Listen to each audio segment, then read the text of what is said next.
चला पुन्हा एकदा नवीन रुटीनची सुरुवात. पोरांना मे महिन्याची सुट्टी होती, त्यामुळं कसं पहिल्यांदा उठल्या उठल्या किचनमध्ये यायला लागत नव्हतं. निवांत किचनमध्ये आलं तरी चालायचं. आता शाळा चालू झालेली आहे, त्यामुळं उठलं की पहिल्यांदा त्याचा डबा आवरायला लागतो. चला तर आजपासून पहिला दिवस आहे शाळेचा. तर इथं पहिल्यांदा आम्ही दोघांसाठी चहा बनवला, त्यानंतर त्याला डब्याला मॅगी दिली. ठरवलं होतं दुसरा डबा काहीतरी द्यायचा बनवून, पण कसं सुट्ट्या असल्यामुळे आपलं शरीर पण कसं एकदा सवय मोडली ना लगेच ती लागायला वेळ लागतो. म्हणजे शरीर पण आपलं लगेच पटकन तयार होत नाही, त्यामुळे उठायला पण थोडासा उशीर झाला. म्हणून सोप्यात सोपी पटकन होणारी अशी मॅगी केली.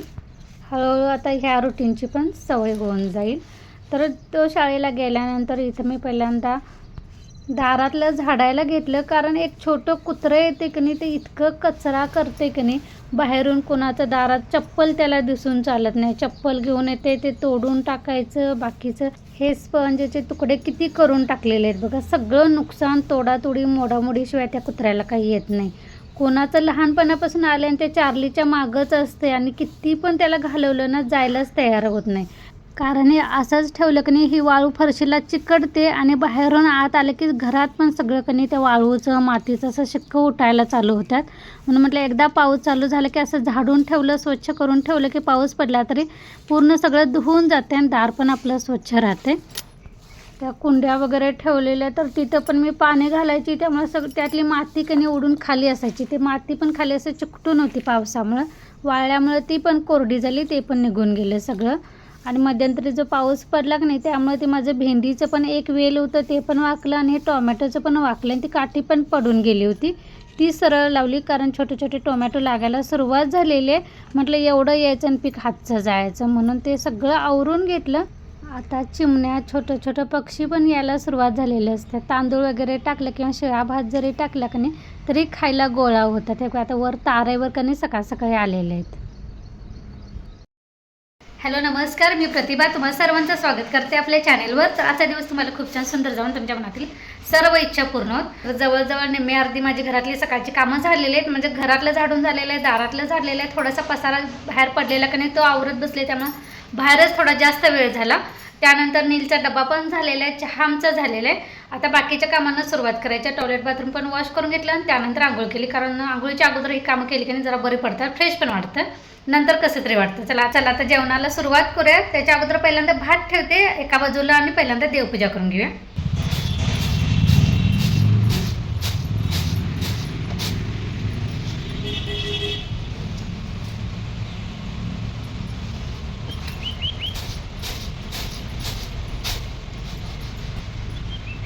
आपली देवपूजा पण झालेली आहे, इकडे भात पण होत आला.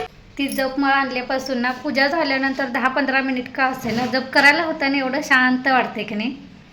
चला आता पहिल्यांदा चपाती करून घेऊया.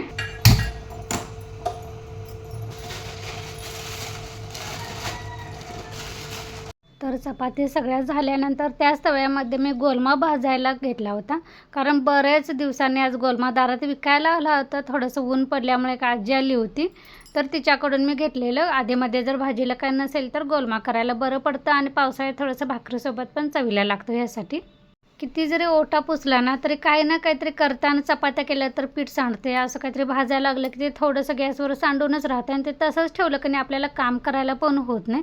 त्यामुळे जितकं होईल तितकं की नाही शक्यतो सारखं कापड फिरवायचं, म्हणजे आपल्याला काम करायला पण ताजंतवानं वाटते. तर चपाती गार करत ठेवल्या होत्या, त्या मी घडी करून चपातीच्या भांड्यामध्ये ठेवलेल्या आहेत, कारण गरम चपात्या जर ठेवल्या की नाही तर तळाची चपाती अशी उकमरल्यासारखी होते आणि ती खायला होत नाही.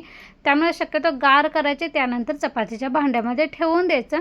त्यानंतर गोलमा तव्यात भाजून तोपर्यंत मी इकडे ओटा वगैरे सगळं पुसून घेतलं. सगळं साहित्य जिथल्या तिथं लावलं आणि ओटा पुसून घेतला. थोडीशी भांडी पडलेली ती पण मला आवरायची बाकी होती, तर म्हटलं पहिल्यांदा गोलमा फोडणीला टाकायचा, त्यानंतर ते आवरायला सुरुवात करायची. तर गोलमा पहिल्यांदा तव्यात का भाजून घ्यायचं, त्याला की नाही सुईसारखं असं टोक असतं, त्यामुळे भाजल्यामुळे ते थोडंसं पाकडून असं चोळून हे केलं की नाही ते सुईसारखं टोक सगळं निघून जातं. आपल्याला खाताना पण तोंडात असं कचकच वाटते ना, तसं वाटत नाही. त्यामुळे पहिल्यांदा भाजायचं, त्यानंतर धुवून घेऊन फोडणीला टाकायची.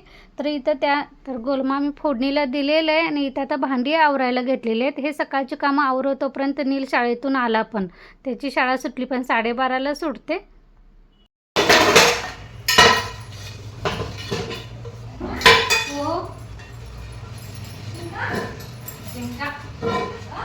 आजी विकायला आलेली.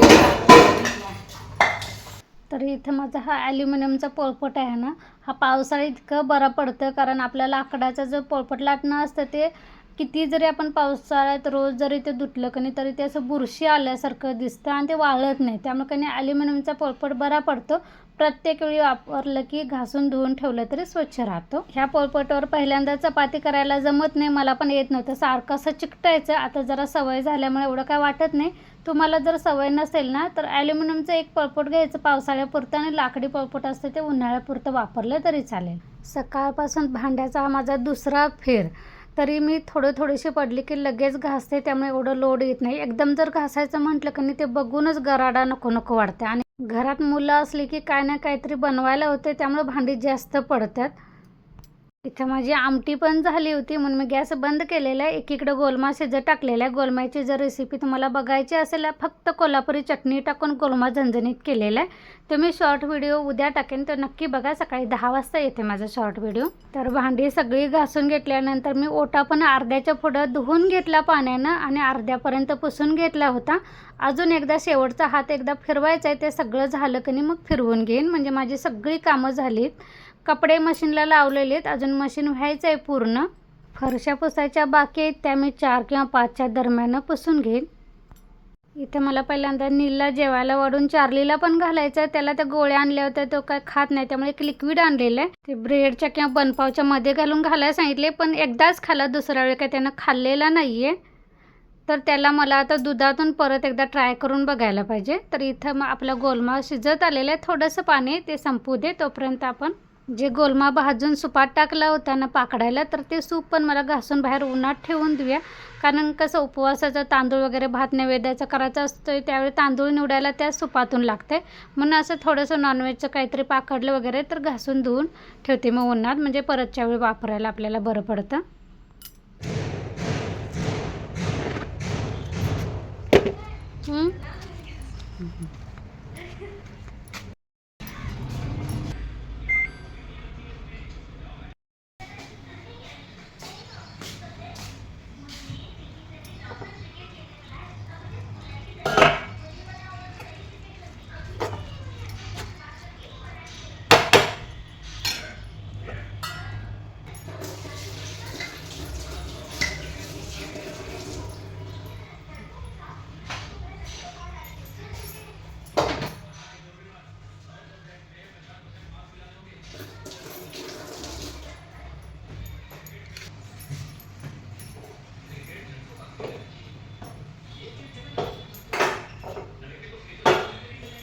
जेवायला वाढू असं का जरा अशी जरा कामं आवरायला लागल्यासारखं वाटतं, टप्प्यात आल्यासारखं वाटलं की पोरं असली की असं काहीतरी. आता त्याला गोलमाज नको झाला, त्यामुळे त्याच्यासाठी मला परत ऑमलेट वगैरे करायला लागलं. त्यानंतर परत एकदा तवा वगैरे थोडी भांडी पडली, त्यानंतर परत एकदा पुसणं होते, असं काम वाढून जाते बघा.